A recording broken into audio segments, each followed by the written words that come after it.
Добро вечер, гледате Анализа. Добро вечер и за моите гости, Славчо Димитров, директор, Коалиција Маргини. Добро вечер. Добро вечер, Маја Атанасова, членка Мрежа за заштита од дискриминација. Добро вечер. Добро вечер. И Наташа Амдију, членка Комисија за заштита од дискриминација. Комисија за спречување и заштита од дискриминација. Да. И токму вас сега ќе ве прашам, Исмаил Синани е нов член на вашата комисија.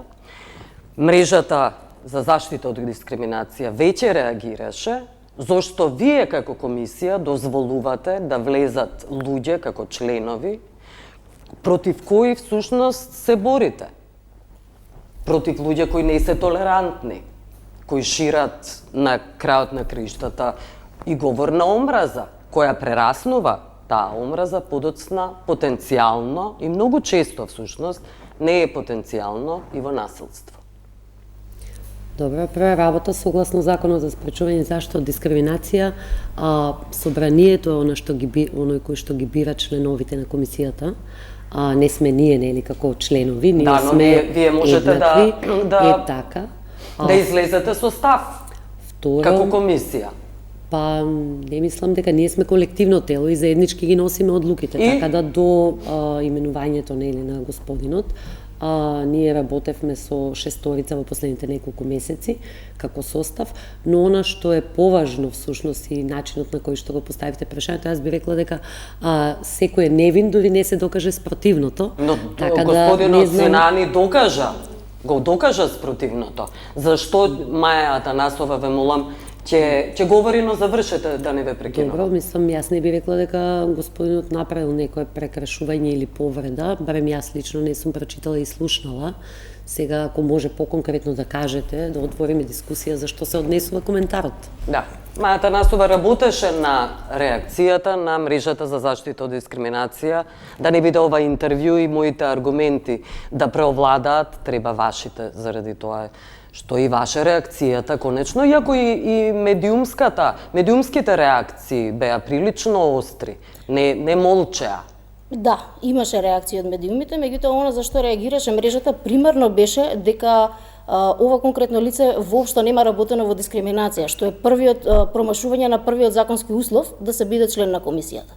Второто кое што подоцна се случи беше дека уште една невладина организација, Молекуја, мислам дека се вика, така е називот, објави веќе постоечки текстови од Синани во кои што тој ги изнесува своите ставови во однос на тоа што значи феминизмот, што значи еднаквоста на жените, како сите овие работи, што значат правата на ЛГБТ заедницата и како сите овие работи всушност значи дека го уназадуваат општеството и сега он зборува за албанското семејство бидејќи текстовите се на албански јазик, меѓутоа насоката е дека неговиот став е всушност оној како што се вика сега кај нас традиционален став и ги заштитува така наречените традиционални вредности. Сега откако го чувте аргументот, дали вие ќе излезете во комисијата со ваш став? Вака, мислам, прашањево прво некоректно е, нели ова не е најнов колега, да го коментирам. Моето прашање е некоректно. Да. Јас сум новинарка и поставувам прашања за кои мислам дека не ве навредив со ништо. Тоа се некоректни прашања. Апсолутно велам дека е некоректно. Поставувам тешки прашања. Јас, како нели нов колега ни е дојден, да си дозволам сега да коментирам за некои негови ставови изнесени претходно. Она што се прави, односно начинот на избори, како тече постапката во собрание, од административната проверка до критериумите дали се исполнети и не се исполнети, е работа на Комисијата за избори и именување. А вашата работа како Комисија за спречување и заштита од дискриминација е токму да ја заштитите државата, односно луѓето, лицата кои се дискриминирани. Така. А вие именувате токму, односно прифаќате и молчите токму за таков член. Одлично, ние можеби прво треба да разграничиме што е во мандатот на комисијата. Комисијата има две клучни улоги. Едното е превенција, другото е заштита од дискриминација. Во превенцијата е од подигнување на свеста, нели, од кампањи, сензибилизирање на јавноста, носење на општи препораки и така натаму, а заштитата е кога граѓаните индивидуално поднесуваат представки до комисијата и ние ги решаваме истите. Вие не констатирате прекршувања. Доколку некој смета дека нели е вознемирен или слично од некои наводи, изјави на одредени лица, има право, има постапка, нели, многу едноставна постапката пред комисијата, може да се поднесе постапка. А како што реков, не е во рамките во наша моќ ние да ги гледаме, односно да ги оценуваме критериумите по кои што собранието ги бира членовите на комисијата. Вие сте независно тело, но да не биде ова интервју, само да потенцирам дека сте независно тело и не треба да зависите од волјата и милоста на собранието. Тоа да ви наметнува членови. Славчо Димитров, ве молам за став. Видете, ставот ние го изразивме многу јасно, едно преку реакцијата на мрежата за заштита дискриминација, меѓутоа и во други прилики. Скандалозно е, меѓутоа во оваа држава тоа што треба да е скандалозно не е скандалозно, али во најдобар случај е навредувачки и е цинично во Комисија за заштита од дискриминација да ставите од која веќе се случува колку година дена не може да се избере тој нов член со сомнителни постапки на кои што се реагираше па се обновуваа постапките и така натаму. Во постапка во која што најзасегнатите страни од граѓанскиот сектор не беа навремено известени да присуствуваат, и вие бирате, кажи речи преку ноќ, човек за кој што излегуваат во јавноста дека дава изјави кои што се мизогинија од најлош калибар. Тоа не е само напад врз феминизмот, тоа е напад врз еднаквоста на жените и еднаквоста на ЛГБТ луѓето која што сегашниот веќе член на Комисијата за заштита од дискриминација го гледа како закана за човештвото и пропаст на цивилизацијата. Тоа се изјави за кои што се оценувани во не еден случај и како говор на омраза, бидејќи потикнуваат, ве прикажуваат дека вие сте закана за моето битие, за мојот опстанок, од кој што јас морам да настапам во одбрана и да ги преземам сите мерки. И отворена покана за насилство, конечно е тоа. Отворена, ајде да не бидам до толку проценката, меѓутоа имплицитна е покана за насилство, односно за заштита на семејството, на човештвото, на цивилизацијата, прогласување дека сте вие непријател, дека сте паразитот кој што го подрива ткивото на општеството, тоа се сериозно обвинување. И тој човек е веќе во комисијата. Како тој човек утре ќе одлучува кога ние живееме во држава во која што секојдневно сведочиме фемициди, семеното насилство е на на стероиди високо ниво, имате мизогинија и дискриминација кон жените која што е без преседан во последниве години, да не зборувам за кој е нивото на хомофобијата во државата моментално, имате притоа премиер кој што насилството врз жена го оценува како мал инцидент, кој што повикува дека жените треба да бидат машини за рагање за да ја спасат нацијата, и во овој контекст онаа независна институција која што утре треба граѓаните, во овој случај жените и ЛГБТ популацијата ги заштити, кои што се најчесто предмет на дискриминација, во таа комисија утре ќе одлучува овој човек. Молкот, што велите за молкот? Ајде Маја Атанасова, па потоа и вие, Славчо Димитров, за молкот на Комисијата за заштита од дискриминација кој го брани Наташа Амдију. Видете, не чувствувам дека институцијата брани или не брани. Навистина се тие во една позиција во која што не може да заземат, предпоставувам, став. Како тоа мислите дека не може да заземат став? За нас би било многу подобро доколку Како вие можете да заземете став? Може да заземам јас став, Иве Славчо Димитров, и вие се разбира, вас прва ве ставив, а сега велите дека тие не можат. Кој ги спречува да заземат став?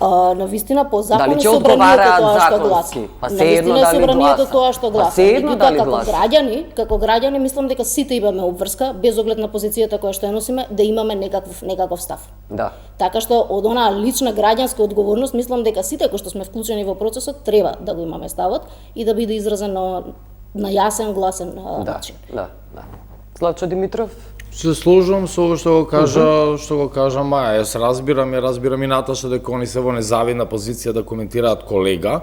Не се слагам нов и не знаеме да пресудиме, бидејќи знаеме човекот што има кажано и е фатално веќе тоа што го има кажано и за позицијата што зазема.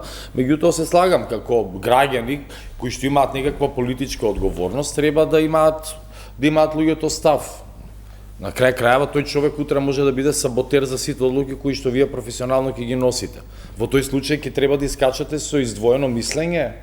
Да. Постои таа институција во случај на работата на комисијата која што постои во Уставен суд. Да. Пошто како ќе знаеме утре дека сите од комисијата не сте потпишале дискриминаторна одлука. Затоа, но ќе видиме, ајде, веќе, јас мислам, нема што јас да видам, вие ќе видите како ќе ви покаже времето и како ќе изгледа работата, но не знаеме како ќе изгледа. Јавноста треба да знае како ќе изгледа работата, да. Добро, околу Скопје Прајд маршот и тоа е марширање за човековите права, што подразбира права на ЛГБТ заедницата, беше успешно и со години успешно без инциденти. И се прима пораката на регионално, на светско ниво, дека љубовта е љубов. Без инциденти, ако неколку фрлени јајца, од кои што едно јајце го погоди во глава мојот пријател додека маршираше, не е инцидент. Посериозни. Али посериозни, инциденти, да. на тоа мислам. Видете, пораката, сега не сум, мои колеги и пријатели се дел од организационниот одбор на парадата, така да еве ќе зборувам во нивно име. Пораката годинешна на маршот беше сите нека знаат. Кое што не беше само порака, оно што на прва топка се сваќа дека сите нека знаат, дека сум геј, лесбека, бисексуалец, трансродови лица. Дека имаме права. Туку да, сите нека знаат дека имаме права, сите да знаат дека сме уморни од овие борби од континуираното насилство, сите нека знаат дека сме уморни од непостапувањето на државата, дека сме истоштини, дека нашето ментално здравје е разорено како резултат на ово континуирано насилство и уште една поширока порака која што има е сите нека знаат дека како борци за човекови права не се потпишуваме на одлуките на државата која што поддржува геноцидна држава во моментот, односно Израел. Тоа беа пораките. Ова година маршот па како и минатата година, меѓутоа ова година особено, оно што морам да го истакнам и што го прави исклучително зрел маршот, односно парадата, е дека ова е марш кој што е буквално бором ап од основата иницијатива, која што ја организираат со максимални напори, апсолутен труд и со волонтерски влог, активисти, луѓе од самата заедница, овој пат веќе без официјална поддршка на амбасади, на политички партии и така натаму, туку е марш во кој што стои самата заедница, јасно стои за сопствените права и оние кои што се поддржувачи или барем и тие се поважни, секогаш се поважни и треба да бидат побројни. Мораме да ги повикаме бидејќи не се толку побројни, бидејќи мислам дека во сопствената привилегија подзабораваат малку што значи одземањето на правата на една група граѓани која што во овој случај нивните пријатели, соседи,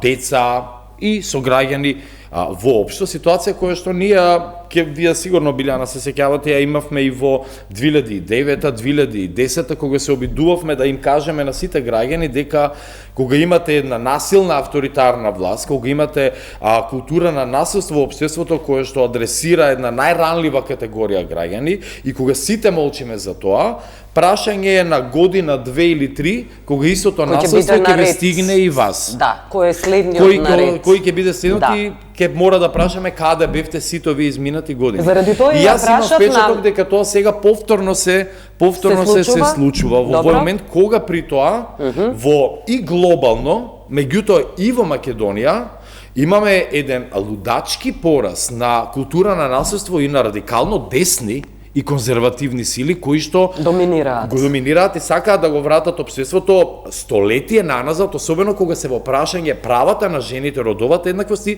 правата на сексуалните и на родовите малцинства, бидејќи се главна мета на напад на овие движења. Меѓутоа, да не се залажуваме, листата на непријатели кај оние кои што сакаат да го исчистат општеството, секогаш на крај станува бесконечна додека општеството не се само разори, на крај додека не се само убијат сите.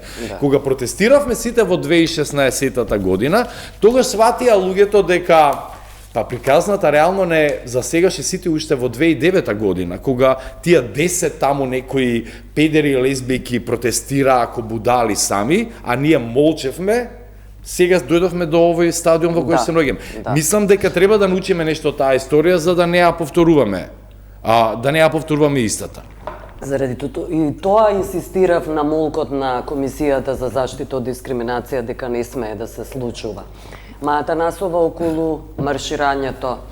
Имаше ли луѓе, Славчо Димитров вели дека помалку биле луѓето кои се поддржувачи, зашто тие се секогаш поважни и погласни треба да бидат, заради тоа што треба да ги заштитат оние кои се слаби, ранливи, мета, таргет.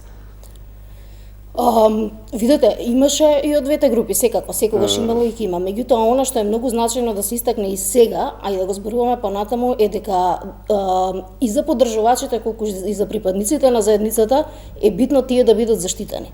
Затоа што кај нас нападите не се однесуваат само на заедницата. Нападите се однесуваат и на оние кои што се поддржувачи, а овие напади годинава, барем од тоа што го гледавме, беа многу зголемени, беа нетретирани, беа оставани коментари на сите социјални медиуми за луѓето да ги читаат, кои што, за жал, може би ги одвлекуваа луѓето од тоа да излезат. Потребна беше, оваа година особено беше потребна многу силна волја и многу голема и верба предпоставувам, меѓутоа и некоја дополнителна безбедност за луѓето да можат да излезат. Навистина, овој пат беше тешко од тој аспект, затоа што луѓето беа комплетно незаштитени. Зборуваме сега од коментари на социјални медиуми и од самата атмосфера која што го очекуваше маршот, да речеме. Така што не ни можеме искрено, значи, прекрасно е да се види кога луѓе излегуваат на марш и на протести, не само на овој, значи имаше и други протести понатам.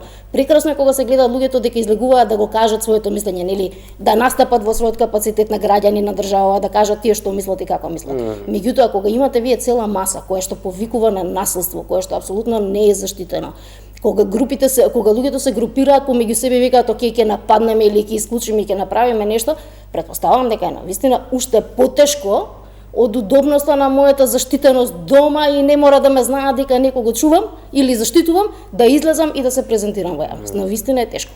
Да. Наташа Амдију, дали комисијата маршираше на парадата на гордост? Јас да ви кажам, за жал не бев во земја за парадата. Добро, вие се однесува на комисијата.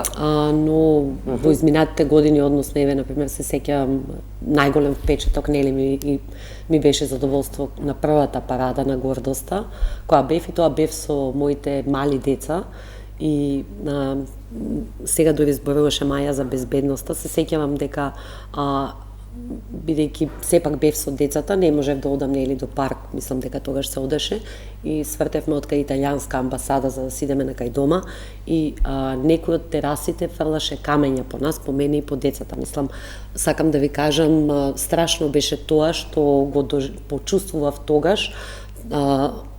Апсолутно разбирам ни што поминува ЛГБТ заедницата и сите активисти, зашто еве например јас во случајот по најмалку ако сум помислувала нешто дека со мали деца некој ќе се обиде да те каменува зашто учествуваш на парадата на гордост. Така да комисијата апсолутно поддржува и редовно била присутна на парадата на гордоста. Мене ми е жал, реков, дека годинава не можев, но сакам една работа да ви кажам, бидејќи некако во однос на претходното прашање, не е дека комисијата не прави ништо и не може ништо да направи, бидејќи спомнав нели во однос на превентивната улога, ние можеме да преземеме и законски иницијативи, да дадеме предлози за измени и на конкретни закони. Во случајот еве и како и да ќе се отвори во догледно време и Законот за спречување и заштита од дискриминација, каде што ние веќе сме размислували, имаме конкретни предлози за подобрување на критериумите и административната проверка. Ајде околу подобрите предлози, може ли да околу тоа да дебатираме? Велите имаме подобри предлози, па да ги слушнеме и Димитров да сега не би сакала, нели, бидејќи ова поширока тема и мислам дека е подолга, еве мислам ќе најавам. Имаме Ќе време, ова најавам е дека на дебата 14 која јули еден час трае. Да, ќе добиете покана граѓанските организации на 14 јули заедно со ОПСО организираме дебата токму во која насока треба И кои се да дадеме предлозите? предлози за законски измени. Предпоставувам нели во контекст и на критериумите, начинот на избор и така натаму. И ние како комисија внатрешно сме размислувале, сме разгледувале, имаме некои конкретни предлози. Как може да ги кажете предлозите? Па не би можела сега да ги кажам, бидејќи ова нели се буквално предлози измени на закони, во ред, членови. но што не ги мислите знам дека на памет. треба да се стави Дефинитивно е во акцент? делот на административната проверка, односно дали ги исполнуваат критериумите Кои тоа? кандидатите кои што нели поднеле за членови на комисија за спречување и заштита од дискриминација. Значи прво административната проверка си има нели вика 7 години искуство на човекови права, 5 години искуство на дискриминација. Исмаил Синани нема 7 години, Значи- затоа вие протестиравте. Значи тоа што нели реков и Па тоа морам веќе да се има оградам, закон за тоа.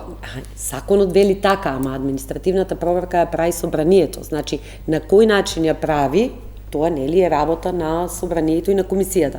Значи, мене ми е поентата повеќе дека, доколку се уреди со законски измени, да биде малку по-конкретна постапката. Може ли да ќе се кажете остави- што значи по-конкретна постапка? По-конкретна значи е тоа начинот како се прави административната проверка, дали ги исполнува критериумите. На кој начин мислите дека треба да се Значи, направи вака, административна проверка? Вака, значи За да тоа биде мислам- по-конкретна. Еве, јас како го замислувам, секако мислам тоа е работа утре на собранието, односно како ќе го имплементира законот. Не, и ама овој може ли член. да ве Јас го замолам- замислам како чек-листа, мислам начин, нели, каде што ние ќе може да провериме дали навистина лицето А досега кое не што... можете да проверите досега? Значи, ние тоа што го гледаме, еве, например, јас нели како членка во комисијата и претходно како активистка во граѓански сектор, сум ги гледала CV-ата и можам да направам проценка.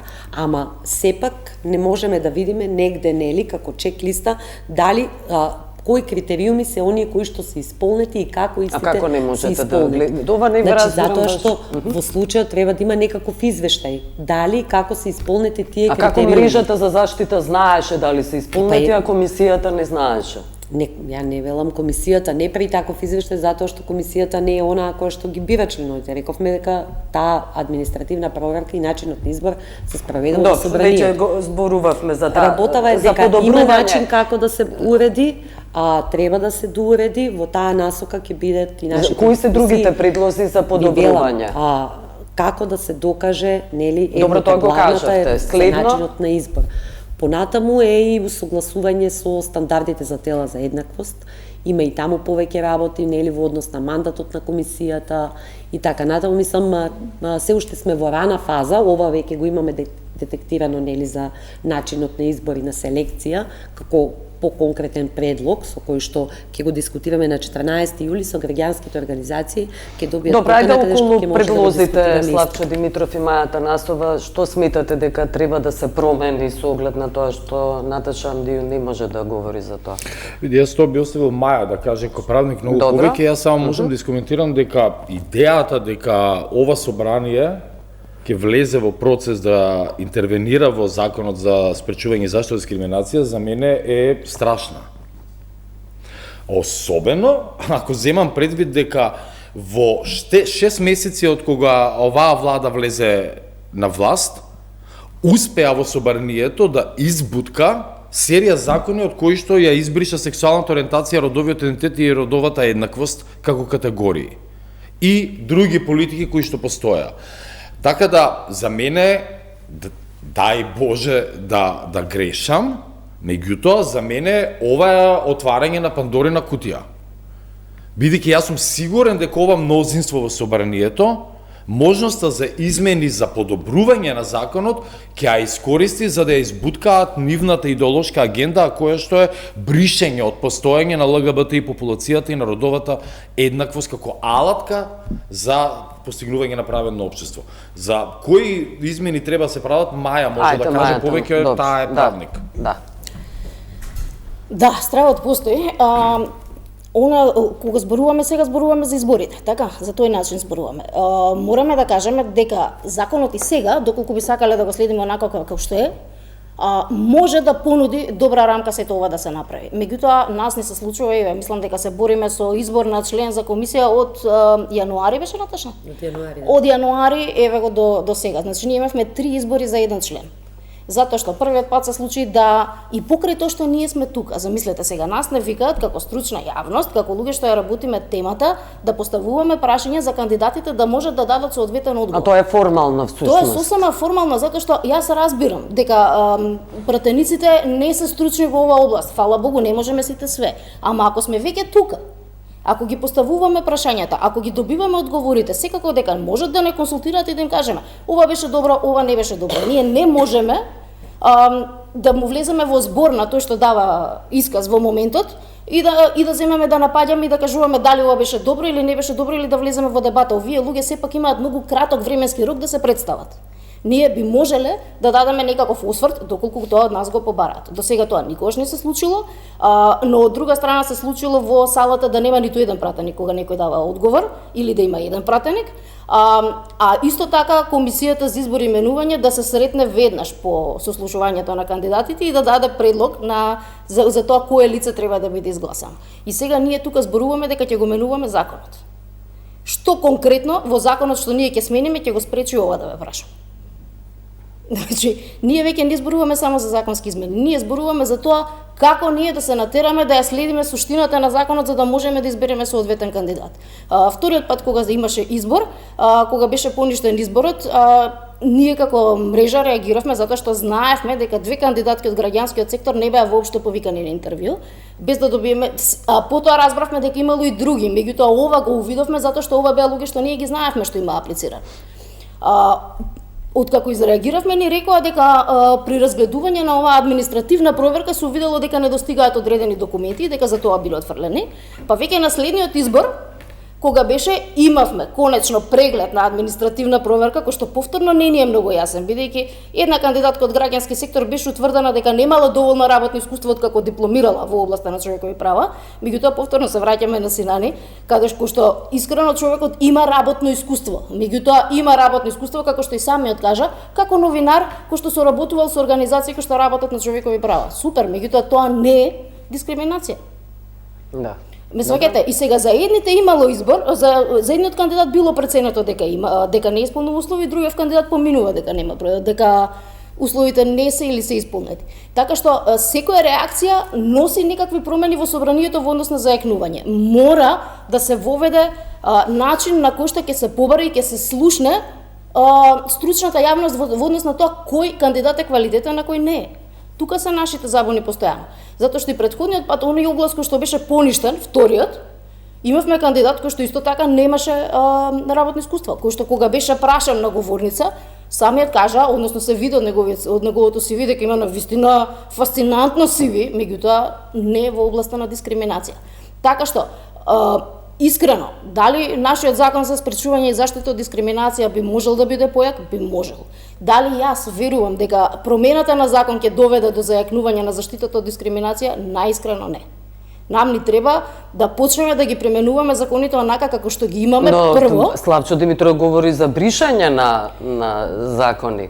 Славчо говори дека го отвориме законот, шансите да се избришат сексуална ориентација, родов идентитет, дека ако ги бришеме, ако се отвори законот, сексуална ориентација и родов идентитет како заштитни основи во законот би можеле да бидат избришани. Многу лесно. Многу лесно и ова не е нешто што од кое што ние се плашиме паушално, ова веќе се случи, ова се случи во законите за образование.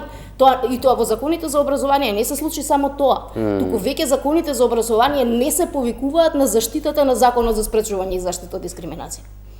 Да. Дури се избрише и тоа, бидејќи во правото тоа така функционира. Доколку постои некој закон кој што заштитува одредена област, сите други закони се повикуваат на тој закон.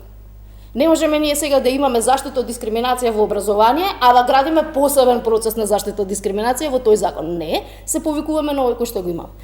Па сега, тоа веќе во законите за образование го нема. Нашите закони за образование се повикуваат на уставот. Да. Добро, ќе ја прашам Наташа Амдију, но прво одиме со реклами. Останете со нас.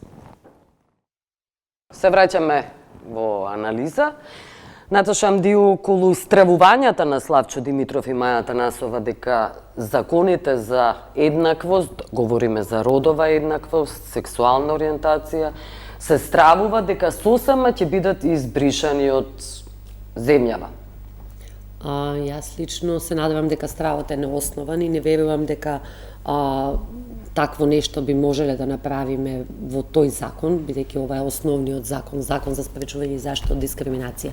Така да, она што верувам дека доколку нели се оди на законски измени, реков во однос на подобрување на постапката за избор, да биде нели потранспарентна, да има поредовни извештаи нели за административната проверка, како што нели некоја практика и што сега почна. Дали ќе реагирате вие како комисија за заштита од дали ќе реагирате или ќе молчите? Вака секако дека реагираме, мислам за таков во закон да се отворањето на менува. тие закони кои може да направат сериозна штета. Значи, апсолутно, не само што ќе реагираме, туку јас чврсто стојам позади ставот дека такво нешто не смее да се случи, дека сексуална ориентација е една од 6 клучни основи во европските директиви, во директивата 4378, првите директиви што се за антидискриминација од 2000 година. Така да, покрај тоа што ние имаме отворена дефиниција за основите, кој што нели е по Европската конвенција, овие се 6 клучни основи. Не мислам дека таму има било каков простор да се чепка и да се бришаат основи. Она што е поважно е да се зајакне и улогата на комисијата, а од друга страна и да се усогласи законот со новите директиви што се за стандарди за тела за еднаквост, од директивата Pay Transparency, директива, не знам, мислам Добро. како. Така да има нели нови директиви како што се развива антидискриминацијното законодавство кои што треба да се усогласат ЕУ со директиви нашиот говорите закон. така. Да, Верувате ли така. Славчо Димитров и Маја Атанасова дека ЕУ директиви во оваа држава ќе бидат имплементирани? Нашиот закон е и сега според ЕУ директиви. Да, нашиот закон за законот за спречување и заштита дискриминација е. Меѓутоа и другите закони од кои што овие основи беа избришени треба да бидат усогласени и со овој закон и со ЕУ директивите и со еден куп пресуди на Европскиот суд за човекови права. Меѓутоа, очигледно без око да им трепне, у неколку месеци они успеа да направат измени под палката на Антонио Милошевски, кој што е во кревет со антиродовите движења, кои што патем ги викаат веќе на сите дебати во собрание, додека релевантните граѓански организации не се поканети на соодветни дебати. Така да, дали они можат тоа да го направат? Апсолутно можат и мислам дека тоа, особено во овој момент во кој што анти-ЕУ сентиментот е толку силен помеѓу општата популација, во кој што имаме најниска поддршка поредено од кога да било за членството во ЕУ, спорот со Бугарија и во овој момент ЕУ директива, вие имате ЕУ извешти секоја година. Го имате репортот, прогрес репортот за државата. Секоја година се посочени овие работи. Секоја година извештајот го посочува проблемот со образованието, го посочува проблемот со насилството, го посочува проблемот со говорот на омраза, особено со говорот омраза во социјалните медиуми, го посочува проблемот со антиродовите движења. Што направи они до сега? Што ги засега нив тоа? Ништо не ги засега. За нив тоа може да биде само уште еден кец во джепот, за да го искористат со нивната популистичка реторика да речат дека еве, ЕУ ни носат туги западни вредности, сакаат да ни ги увалат педерите на нас македонците, кои што сме ултимативна, вечна и за секогаш до крај, до гроб, жртва од соседите и од цел свет.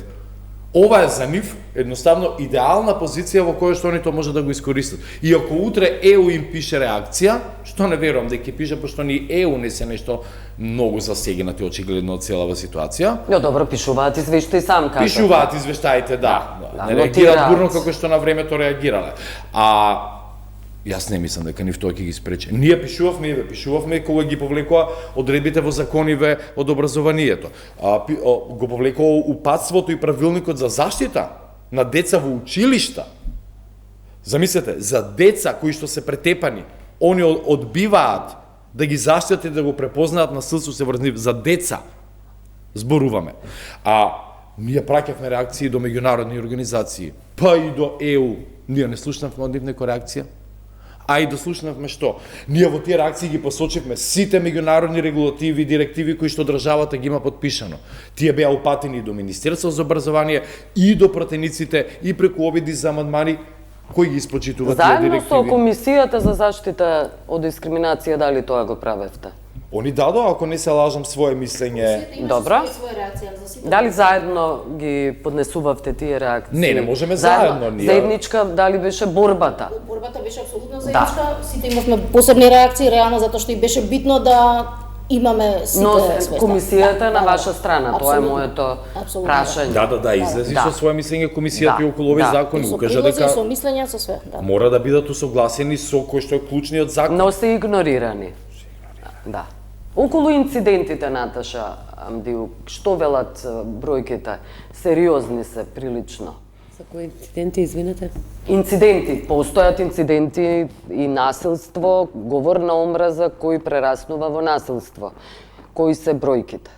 Вака, значи кај нас во комисијата стигнуваат представки, најчесто поврзани со поттикнување, дискриминација, вознемирување, нели врз основ на сексуална ориентација и родов идентитет. Многу често ги наведуваат и двата основи. Сега, говорот на омраза, нели, ние како комисија работиме на превенција од дискриминација, што понатаму, нели, треба да говорот на омраза сепак е еден друг сегмент што води кон криминална омраза. Така да нашата работа застанува тука при проценката дали е вознемирување, односно дали утврдуваме вознемирување. Она што морам да го кажам и што говорат податоците, во трендовите, во изминатите 5 години, да речем од кога оваа комисија нели е професионална како стручно тело и има стручна служба по донесувањето на новиот закон од 2021 година, е дека првите 2 години има наплив на нели се поднесуваат и за по основ на сексуална ориентација и родов идентитет, и тоа во 2021 година, сепак нели комисијата млада има 14 представки, од кои што во 8 случаи се утврдува дискриминација врз основ на сексуална ориентација и родов идентитет, во 2022 има 39, од кои што во 22 случаи се утврдува дискриминација, и трендот понатаму почнува да паѓа. 2023 има само 11 представки, 2024 8 представки, 2025 5, сега за 2026 не би сакала да коментирам зашто уште има неколку постапки, ама не се. Има? Има неколку постапки, ама не се завршени, така да не би сакала нели да коментирам со бројка. И она што може да се види дека има надолен тренд и на поднесување. Што подразбира надолен тренд? Маја Танасова и Славчо Димитров, постои страф и притисок согласно атмосферата и перцепцијата која владее во општеството, и антиродовите движења, анти-ЛГБТ, хомофобичноста. Што велите? За трендот за кој што вие прашавте првично, овие бројки со кои што работи комисијата се лимитирани, бидејќи се однесуваат конкретно на представки поврзани со дискриминација. Нашите истражувања од минатата година, особено што се однесува до институционалното насилство, покажуваат страшни бројки кои што се бројат во стотици случаи и во образование, особено во здравство. Има огромни случаеви на понижување, вознемирување, дискриминација кои што луѓето не ги пријавуваат. Не ги пријавуваат прво затоа што се плашат дека ќе биде откриен нивниот. Но кај вас ги пријавуваат. Сега, и тука има разлика која што го објаснува овој тренд, зашто е вака, односно зашто опаѓаат бројот на представките. Тоа е резултат на фактот што голем број од средствата кои што ја поддржуваа работата на граѓанскиот сектор, почнувајќи од почетокот на 2025 година, исчезнаа.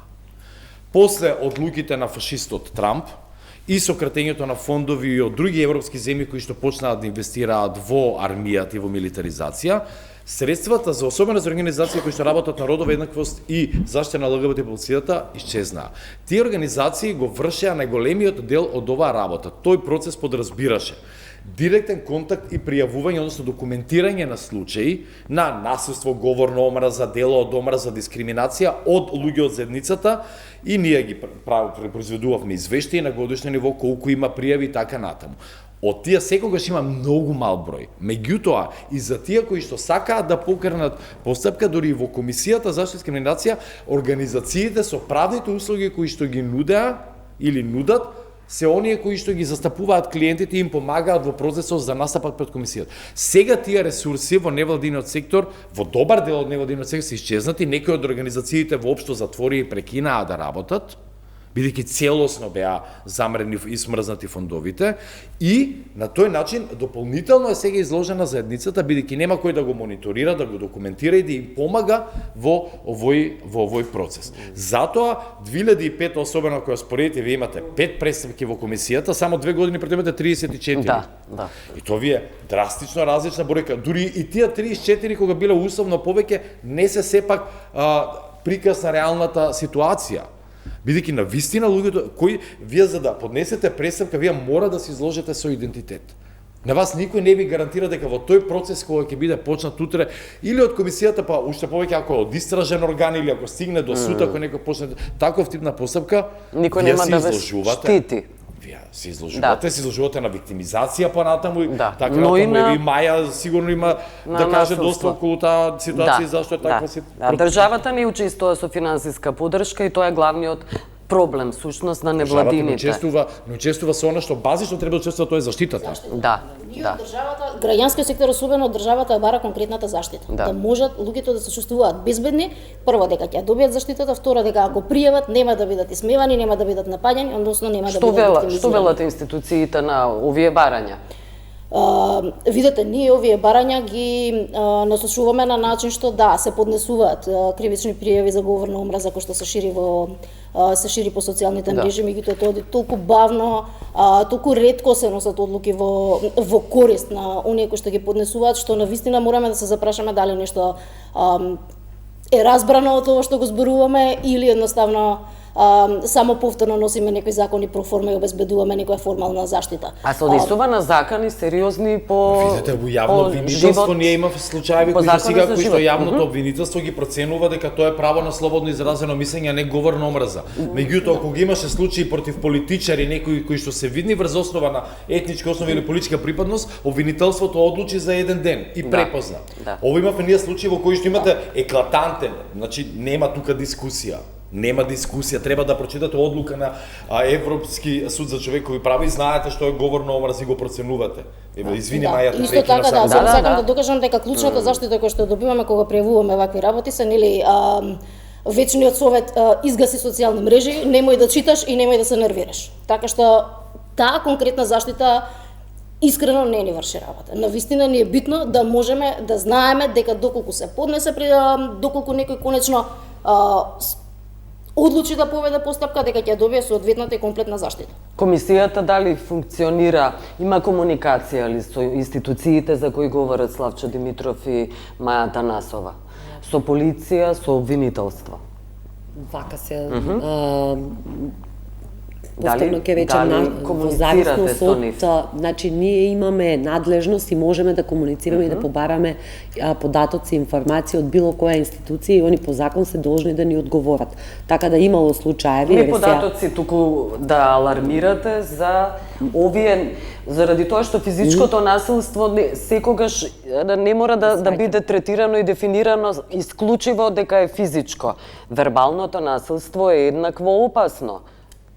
Јас еве за неколку месеци колку што сум членка на комисијата не би сакала да коментирам, јас лично немам искуство се уште, но она што го знаме дека зашто немате искуство? Немам искуство во однос на упатување и комуникација со друга институција и МВР. Ама она што го знам и мислам сега сакав и да кажам како јас го гледам ова. И кога е говор на омраза, има вознемирувачки говор. Не значи дека ако не треба да се процесира делото и пред други институции, дека не може и пред комисија.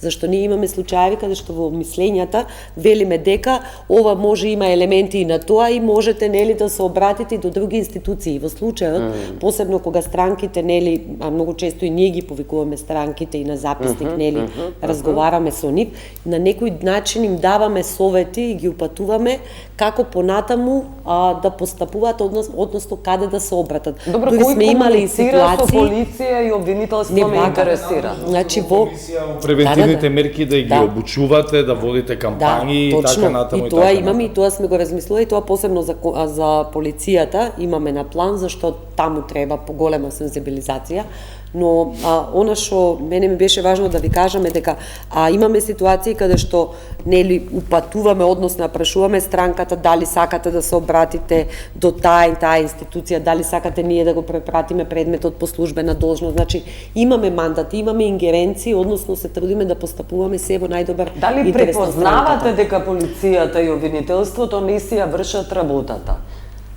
Согласно овие представки и овие изјави кои ги даваат Славчо Димитров и Маја Атанасова? Тоа е прашањето. Значи, Дали препознавате ви го сваќам прашањето, неработање?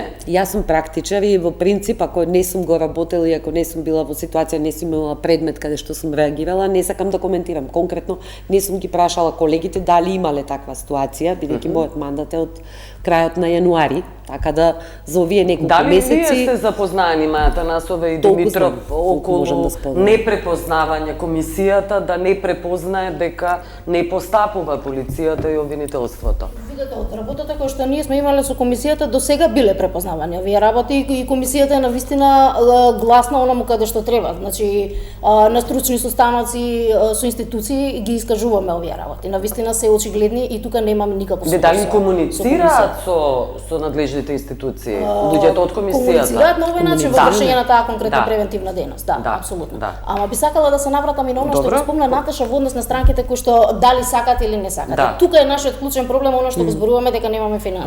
Странките, особено жртвите, тоа се особено многу ранлива категорија на лица кои што едноставно не се доволно мокни да отидат сами во институција. Навистина им е претешко. Она што секогаш го правиме, значи зборуваме тука за сите жртви. Она што на нив им е битно е да има некој со нив, да оди некој до нив, заедно да влезе во институција, заедно да ја поднесе представката, заедно да го чекаат тоа.